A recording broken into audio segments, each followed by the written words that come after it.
order to get a good, healthy cow for the best production, you must do good breeding. But how do you do this?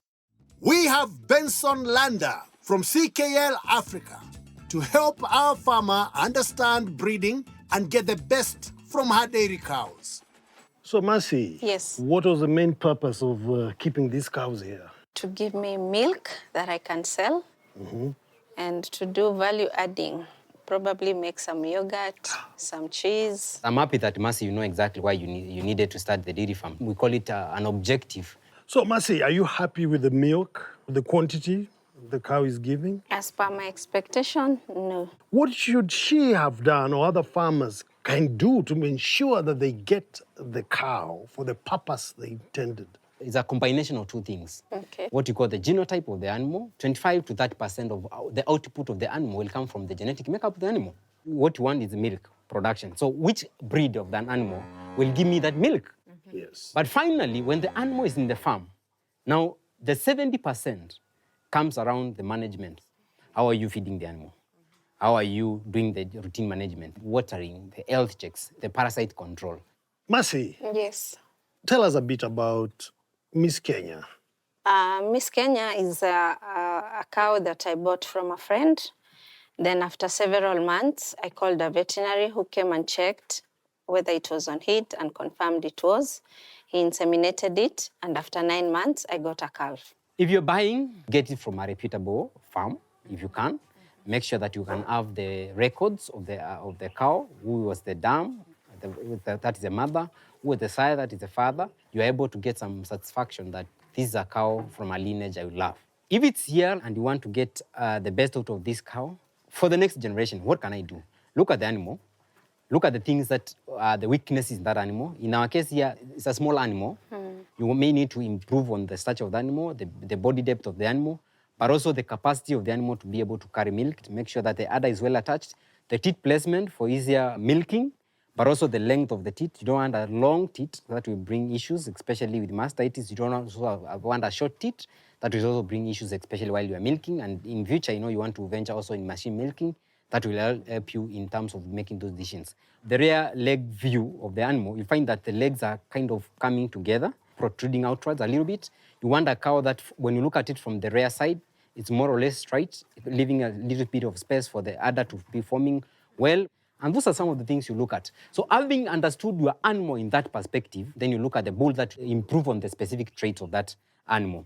For example, here, you have a bull called Shomi.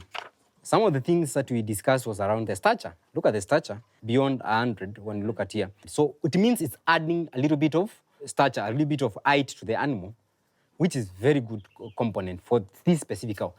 Look at the feet and legs, how they are set.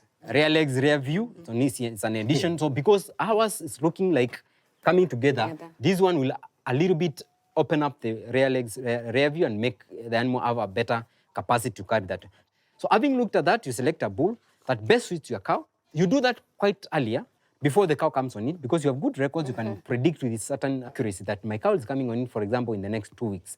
It is you to initiate a conversation with your breeder. The thing is, we don't want to have what you call mating. Mating is just having a semen and getting it into the animal, and the animal conceives. We want to do breeding. The difference between mating and breeding is that breeding helps you to progress genetically. That these were the challenges the cow was facing. I don't want them to be transmitted to the offspring. The information is awesome. I did the mating process other than the breeding process. Okay. Yeah. Okay. So from now on, you'll be using the CRV catalog? Yes. CRV from CKL Africa Limited is available countrywide. Check with your breeder or vet.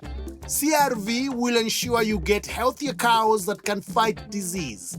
And with climate change, you can also get efficient cows that consume less, but with the potential to produce over 30 liters per day. This is great because Mercy's cow has been doing 10 liters per day. We now need to make sure Mercy also gets the 70%, managing the cows well. So let's get to work. It's time to shape up the cattle shed. We start by creating good partitions that allow the cows to sleep comfortably. Speaking of comfort, we get to cleaning the feed trough and the sleeping area. Feed is important. A mix of silage and hay has been recommended by the experts to increase milk production. We also add wood shavings to make the floor dry and comfortable for the cows.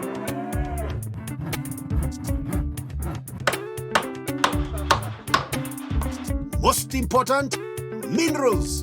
Ensure the cow is ready for breeding. Will Mercy be happy with this? So, Mercy, Yes. Shamba Shape Up has been in your Shamba.